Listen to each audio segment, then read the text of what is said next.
Bismillahirrahmanirrahim. Assalamualaikum warahmatullahi wabarakatuh. Alhamdulillah. Alhamdulillahilladzi ahyana ba'da ma amatana wa ilayhi nusyur. Asyhadu an la ilaha illallah wa asyhadu anna Muhammadan abduhu wa rasuluh. Allahumma shalli wa sallim alaihi. Jemaah yang dimuliakan oleh Allah Subhanahu wa taala. Alhamdulillah pada subuh kali ini kita masih membuktikan ketakwaan kita, walaupun hujan-hujan. Alhamdulillah kita berada di tempat yang penuh kain. Satu keyakinan jemaah sekalian, sebuah ayat dalam Al-Quran yang mengatakan al-yawma nakhtimu ala afwahihim dalam surah Yasin wa tukallimuna aydihim wa tashhadu arjuluhum bima kanu yaksubun. Di hari kemudian mulut kita terkunci, tapi yang berbicara semua mulut kita. Salah satunya pakaian yang pernah kita pakai, jalanan yang pernah kita lewati, termasuk rintik-rintik hujan yang pernah membasahi tubuh kita. Itu semua nanti yashhadu arjuluhum bima kanu yaksubun, semua akan menjadi saksi di hadapan Allah Subhanahu wa taala. Kita berdoa semoga nanti semakin banyak saksi yang menjadi sejarah bahwasanya kita benar-benar di dunia ini menjalankan ibadah sebaik-baiknya. Amin ya rabbal alamin. Alhamdulillah jemaah sekalian, pelajaran fikih kita sudah memasuki rukun puasa, yaitu hanya ada dua, niat dan segala yang membatalkan. Sedangkan yang membatalkan sudah otomatis makan, minum, melakukan hubungan di siang hari, mulai dari fajar sampai tenggelam matahari. Kemudian berikutnya adalah muntah secara sengaja. Kemudian berikutnya adalah memasukkan sesuatu di rongga, termasuk melewati hidung, melewati telinga, melewati anus. Kemudian kemarin diperdebatkan yaitu tentang masalah vaksin. Kalau vaksin belum bisa, lebih bagus pada malam hari. Nah, pada malam ini jemaah sekalian yang kita akan bahas yaitu tentang masalah sunat muakkad. Ya, ini kemarin kita berdiskusikan dasarnya dulu mubah itu boleh. Di atasnya mubah ada sunnah. Di atasnya sunnah ada sunnah rawatib. Jadi sunnah mutlak, sunnah biasa. Kemudian sunnah mutlak itu seperti salat sebelum salat maghrib. Jadi salat sunnah sebelum maghrib itu adalah sunnah mutlak. Tetapi salat sunnah setelah maghrib itu sunnah rawatib. Nah, di atasnya sama kalau kita lihat puasa pada hari Sabtu, pada hari Selasa, Rabu itu sunnah. Tapi kalau puasa pada hari Senin, Kamis itu sunnah. Di atasnya sunnah mutlak, bukan kunci sunnah mutlak, dan di atasnya sunnah mutlak, sunnah biasa. Di atasnya sunnah rawatib ada disebut dengan sunnah muakkad. Seperti puasa-puasa yang dianjurkan oleh Rasulullah SAW. Kita bahas puasa-puasa apakah yang disebut dengan sunnahnya, sunnah muakkad. Jadi tadi mutlak sunnah biasa, di atasnya adalah rawatib. Sepertilah minggu sebenarnya dalam puasa Senin dan Kamis yang berulang setiap minggu. Nah, yang di atasnya jemaah sekalian ada sunnah muakkad. Sunnah muakkad itu adalah salat sunnah, puasa sunnah yang satu tingkat lagi menjadi puasa wajib. Jadi hampir bisa tahan dengan puasa Ramadan. Yang mana yang dimaksud jamaah sekalian adalah sunnah-sunnah atau puasa-puasa yang sangat dianjurkan, yaitu yang pertama wahwa shaum Arafah, ada disebut dengan puasa Arafah. Tanggal berapa orang berada di Arafah? Tanggal 9 Zul. Tandanya misalnya 1 hari sebelum hari raya Idul Adha. Kalau 1 hari sebelum hari Idul Adha, maka otomatis di situ kita disunahkan untuk berpuasa pada hari Arafah. Ini saya pernah ditanya, Ustaz, bagaimana kalau berbeda pendapat antara ulama yang ada di Mekah dengan ulama yang ada di Indonesia? Kan pernah jadi yang ini lebih duluan lebaran di Saudi Arabia dibandingkan lebarannya di Indonesia. Nah, saya pernah tanya begitu. Saya katakan begini jamaah sekalian, pertanda bahwasanya orang wukuf kan sebenarnya itu adalah hari wukuf. Pertanda orang wukuf yaitu ketika orang berdiam diri di pada Arafah, sedangkan pada Arafah itu berada di Mekah. Maka sekarang kan teknologi sudah canggih, sudah kita tahu berita kapan hari Arafah, sudah jelas. Maka saya katakan bahwasanya kalau semestinya adalah puasa sunnah, ini kan sunnah puasanya, maka secara keyakinan sebenarnya lebih bagus mengikuti kapan orang berwukuf pada Arafah. Nah, Ustaz, bagaimana kalau berbeda pendapat antara awal puasa Ramadan antara Mekah dengan Indonesia? Kalau perbedaan puasanya yang kita ikuti, ya pemerintah kan kewajiban. Ya, kalau puasa itu memulai awalnya puasa itu memang sudah diatur dalam hukum fikih bahwasanya yang menentukan adalah pemerintah. Ya, dalam hal ini Kementerian Agama yang akan menentukan kapan awal dimulainya puasa. Mungkin dia mengatakan bagaimana kalau keyakinan saya ini, ya itu terserah kalau kita keyakinan kita, karena masing-masing orang kan ada yang dipegangi. Seperti saudara kita mungkin ada yang menggunakan hisab dengan cara hitung-hitungan lebih diyakini itu, ya silakan saja. Yang jelas secara mayoritas hukum fikih mengatakan maka yang lebih diutamakan adalah mengikuti awal yang ditentukan oleh pemerintah. Jadi saya memisahkan Pak antara puasa sunnah Arafah. Puasa sunnah Arafah kan ada hubungan dengan itu hubungan langsung kita kepada Allah Subhanahu Wa Taala. Maka semestinya kita mengikuti kapan orang wukuf, karena puasa ini sebenarnya puasa wukuf atau puasa Arafah. Kaum muslimin dimuliakan oleh Allah Subhanahu Wa Taala. Nah, bagaimana keutamaannya orang-orang yang berpuasa pada tanggal 9 Zulhijjah atau pada hari Arafah? Ada hadis sallallahu alaihi wasallam mengatakan,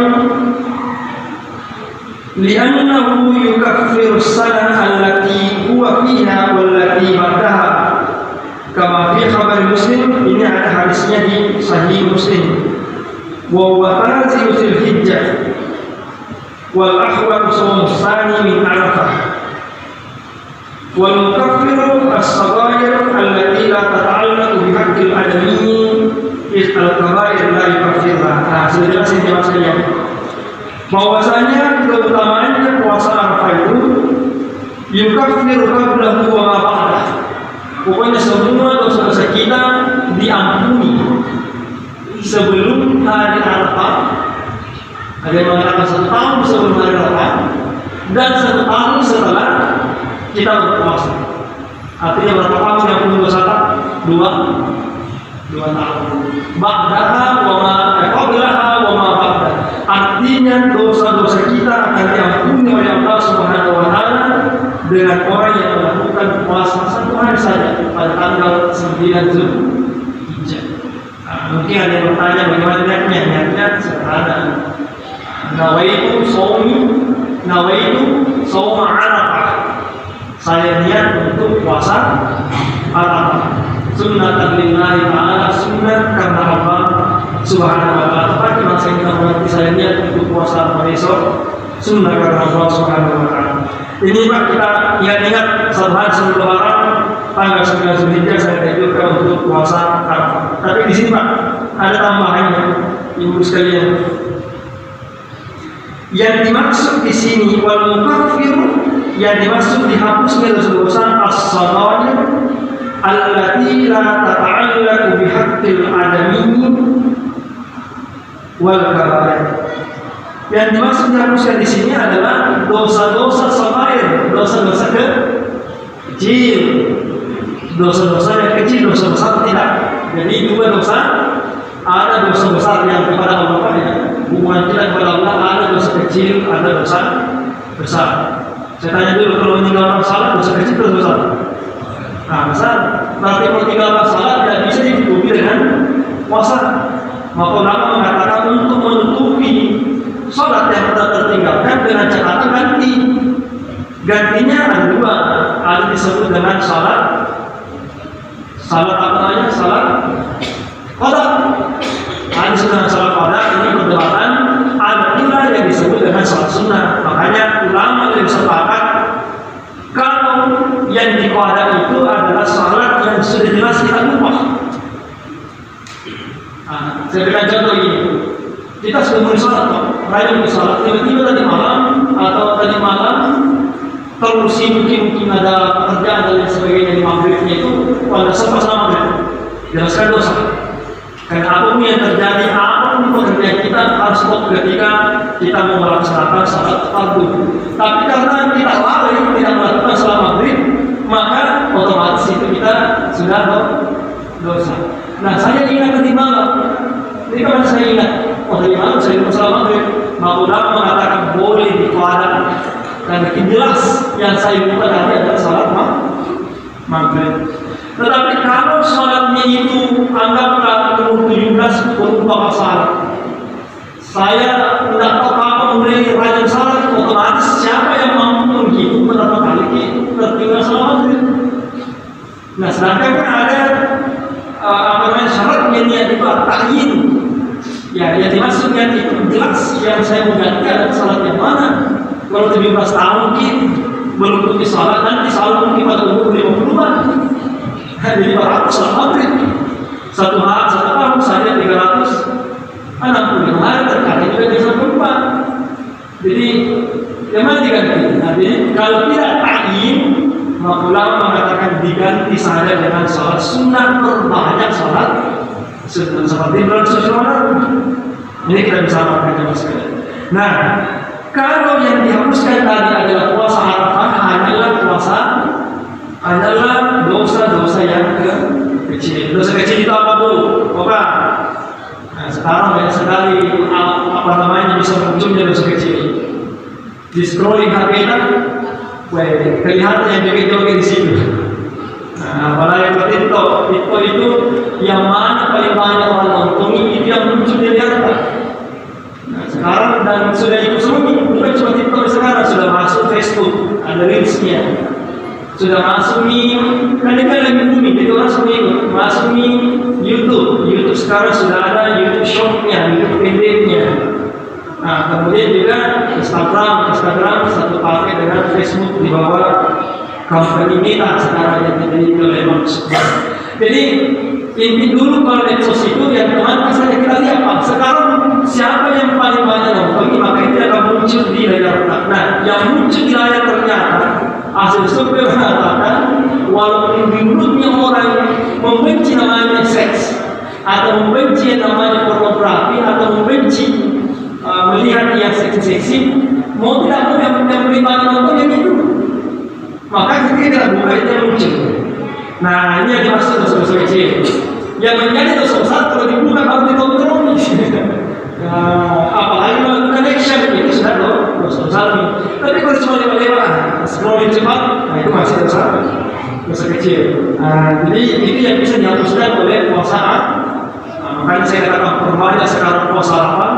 Karena banyak sekali dulu Pak, nanti kita melihat semuanya mungkin aurat ketika kita beri umum. Sekarang tidur di atas ranjang, kita sudah lihat Ya, seluruh dunia bisa kita lihat. Jadi ini Pak, perbaiki puasa Arafah. Yang kedua yang tidak bisa dihapuskan oleh puasa Arafah, yaitu la tata'allaqu bihaqqil adami, yaitu yang ada kaitannya dengan hak minan nas. Jadi tidak bisa saya puasa Arafah lepas kilo satu sama tetanggaku, nah itu salah. Jadi puasa Arafah itu hanya menghapus dosa kecil kepada Allah. Nah, kalau ada dosa atas sama tetangga, maka harus dihapus dengan ulurkan tangan minta maaf. Apalagi insya Allah di hari kemenangan nanti jangan malu Pak. Nah, ini ada dosa merasa pernah tersinggung ini sebuku kecil-kecilnya di bulan suci Ramadan, hari Idul Fitri, wah sebuku saya tinggal di sana. Sudah assalamualaikum, berarti tidak mungkin ada orang gitu. Karena pada hari kemenangan orang semua melepaskan dosa-dosanya kepada sesama manusia. Makanya yang juga Pak, jangan keluar dari masjid pada hari raya Idul Fitri atau Idul Adha sebelum kita saling maafan. Karena biasanya orang gengsi minta maaf dari kakek kebulanan.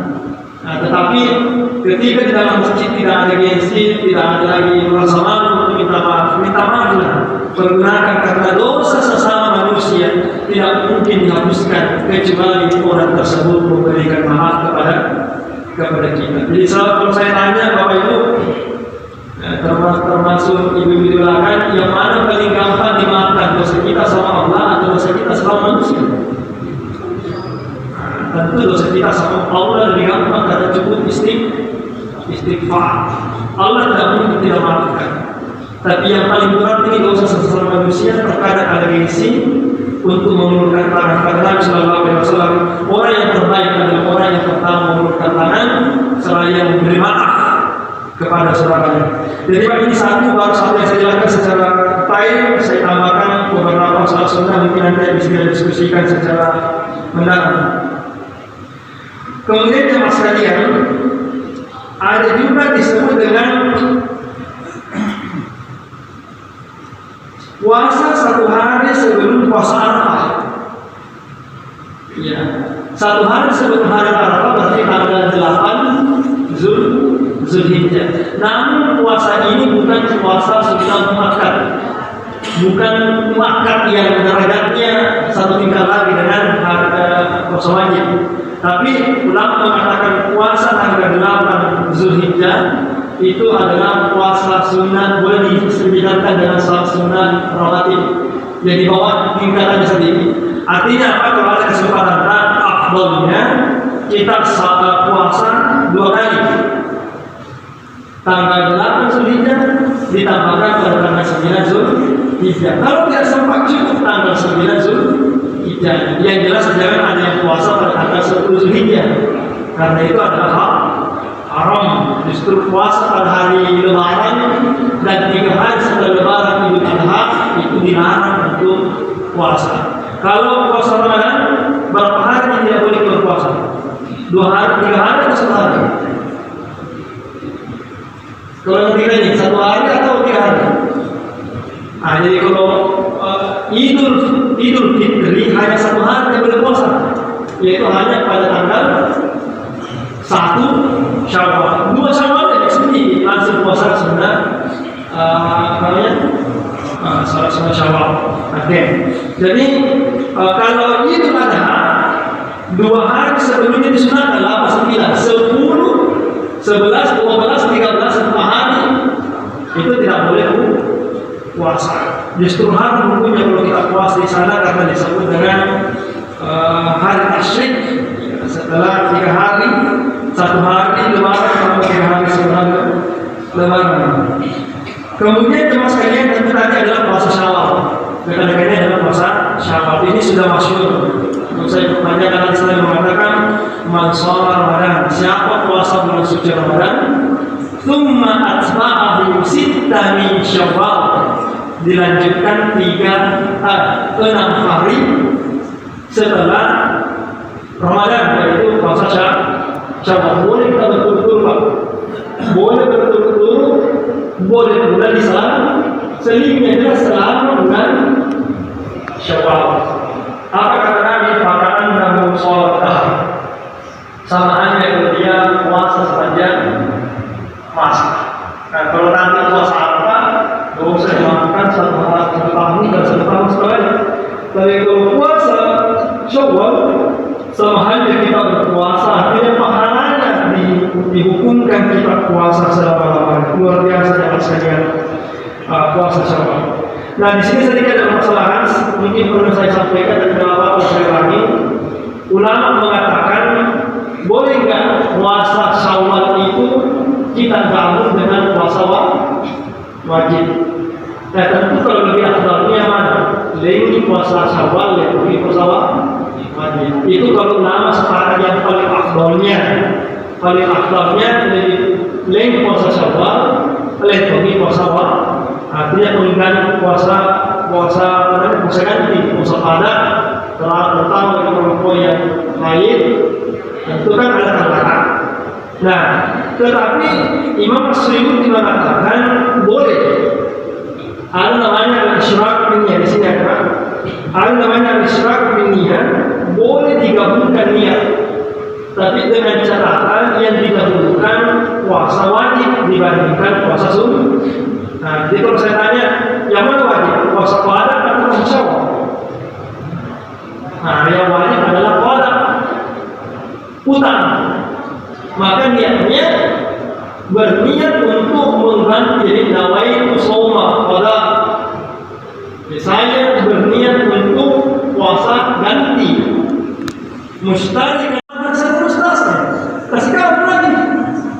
Ya, jadi satu kali kita ada tahu puasa Senin Kamisnya, ada tahu puasa Syawalnya, bukan tahu kita dengan catatan tidak boleh balik. Tidak boleh yang utama kita adalah puasa sunnah, kemudian dikasih ikuti yang puasa pada. Jadi tetap yang wajib dulu, baru yang sunnah. Kalau bersamaan sunnah, maka yang kita butuhkan tadi yang mana lebih tinggi derajatnya. Jadi saya tanya yang mana tinggi derajatnya, puasa Syawal atau puasa Senin Kamis? Lebih tinggi derajatnya puasa Syawal. Jadi itu tanya puasa Syawal. Ada lagi Pak, kalau saya jelaskan di sini adalah puasa Asyura. Asyura itu pada tanggal 9, ya, 9 Muharram. Ini dilepaskannya Nabi Musa alaihissalam. Kita diskusikan ini. Ada juga namanya puasa Abiat. Puasa Abiat itu puasa terangnya bulan. Puasa terangnya bulan yaitu 15, 14 dan 13. Cerita itu.